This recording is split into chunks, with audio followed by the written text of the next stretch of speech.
Well, I joined the Cooking for Balance program and balancing hormones for a specific reason. But just prior to that, when I first met Magdalena, I joined in general because I have Hashimoto's thyroiditis, and that was diagnosed after the birth of my second child. So I've had it for 21 years, and I do take a desiccated thyroid.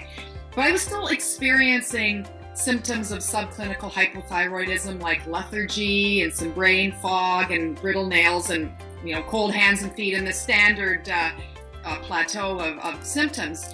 And so when I first met Magda, what I really liked about listening to her community calls and some of her other programs was the specifics about working with food to alleviate your symptoms. So the first thing I did was I went off the big seven, and I've been off gluten and I've been off dairy and all that for a while, but I needed to fill in the gaps. And so when Magda's program, Cooking for Balance, came available, I was really happy to join into that because I really wanted to get some specific detail, because I'm adding more and more layers to my journey and my learning now, and I wanted to have some specific detail about what foods I can take to support certain body functions or my liver, stomach, and that sort of thing. I think what you do is absolutely fantastic. As I mentioned, one of the biggest things was the big five isn't necessarily the big five of foods that we can be sensitive to remove. So you also need to look at other things like sugar and nightshades and other things that it's about bio-individuality and figure out what might be sensitive to you.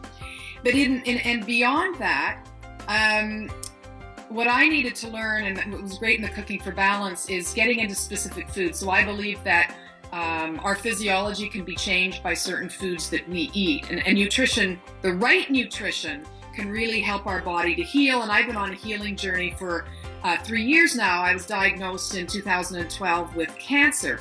So I've really had a makeover of ethnic proportions. And then when it came down to some more detail in the Cooking Balance class, the areas that I need to support my body on specifically, two glands in particular, the thyroid gland and the adrenal gland, are really important. And so what I learned, for example, with the adrenal glands, and that certain foods like the B vitamins, which I give myself a lot of B vitamins in a variety of ways. Vitamin C, and really important, and Magda's saying we use camu camu, which is a Peruvian herb, which I now put in my smoothie every morning. Good fats are really important for the adrenal gland and thyroid gland, so I do use an organic ghee, and magnesium and potassium and that type of thing.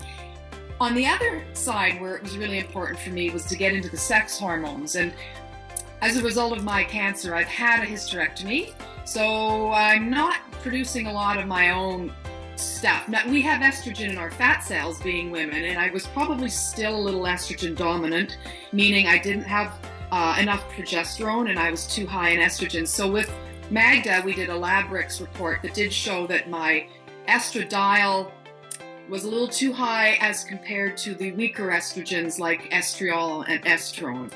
So I started working on ways to modulate that balance to specifically bump up progesterone and get the estrogen down. And it's really, and one of the things I think that's really helped a lot in there is the grinding up a couple tablespoons of flaxseed every morning and adding that to my morning smoothie. I mean, I was already making a big, huge green smoothie, and I was putting a lot of wonderful superfoods in there, but I just started adding the flax in there, and as well pumpkin seeds and sprouts, which can bring up your progesterone. And what it does on the estrogen side, what I really like that Magda helped me and others learn, is that by taking foods like pumpkin seeds and flax seeds, we're increasing estrogen, but we're increasing a weaker form of estrogen, which now sits on those estrogen receptor cells, bumps off the estradiol, and now we have a much weaker form in there, which makes us less prone to a type of cancer, which I'm very cautious about. So for me, it's been a very interesting journey of learning more and more about these little filling in the gaps here and there with Magda.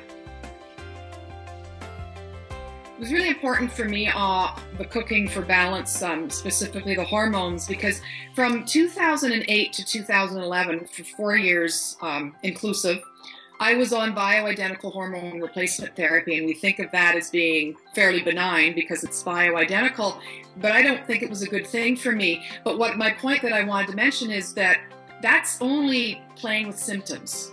It's only helping, and it did help to a certain extent. It was helping a bit in my sleep and helping me here and there. But by taking that for 4 years, I was never addressing the root cause of what my menopausal symptoms were. Today, I don't touch any hormones, and not only that, I've had a hysterectomy. You would think I'd be having a hormonal storm, and absolutely not. I have absolutely no symptoms whatsoever of menopause. I sleep really well. I don't have hot flashes. So all of that is as a result of fine-tuning things with the eating. Well, when I first did a private coaching session with Magda, I couldn't figure out why I still had thyroid antibodies. And I had eliminated the gluten and the dairy and the corn and the soy and the eggs and the big 5, but I still had these, weird antibodies. They weren't the highest in the world, but they were still too high for me. I'd prefer to have them at 0. So Magda suggested cutting out things I never would have even thought of, like Brazil nuts. Well, I thought, well, Brazil nuts are high in selenium, so of course that's good for us. But maybe for me, it wasn't a good thing. And same as avocado for some people. And I pushed myself, that's the funny part. I insisted, David Avocado Wolf, we love avocados. People, it's very healthy. I wanted to eat avocado because I knew it's got a lot of great properties. But when Magda told me to stop taking it, I then thought back to the fact that if I have a lot of avocado, I get a somewhat nauseous feeling, and I was just completely ignoring that, thinking, oh well, it's probably a little heavy, but really I don't think it's good for my body for whatever reason, so I've removed that as well. This was a year and a half ago, but my markers, my antibodies for the thyroid, for the Hashimoto's, did come down. They haven't come down to 0, but they did move downwards, and so that was a great initial step. Well, I'd also like to say that what's really been great about your Cooking for Hormones Balance classes and all the other community calls and things we've learned is that even before you start to try to heal yourself with foods, that's not the first place to start with your body. I'm there now, so I'm filling in the gaps by learning all kinds of wonderful things from you on which foods can support what gland or organ and recipes. But we have to step back, and you were so great in getting this message out that the first things we need to look at are sugar rebalancing, we need to look at our gut, and we also need to look at liver. And those 3 body systems need to be addressed first and foremost, and then after that we can start getting into some food specifics. So I think if your courses have been great in teaching people the importance of those body systems first. Favorite recipes? I am not a great, I shouldn't say I'm not a great cook, it's just that I don't put a lot of time into it. So for me, the most important thing that I did put time into was the bone broth. And you taught me, I didn't even know how to make a bone broth. So you taught me right from scratch and I did it a few times. And I realized they are so nourishing for the gut, and that's such a great thing to have all the time. And now, even if I can't make it, we have a place around the corner called the Healthy Butcher, and they make it the right way, and they do it for a long time.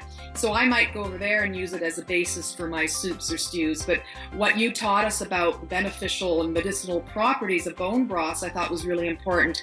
And the other recipes I really like is just branching out from your traditional porridge in the morning. And I love oatmeal. I do mostly smoothies, but sometimes instead now of oatmeal, when I want to change from my green smoothies, I use a recipe that, a couple recipes that you've taught us using amaranth and millet.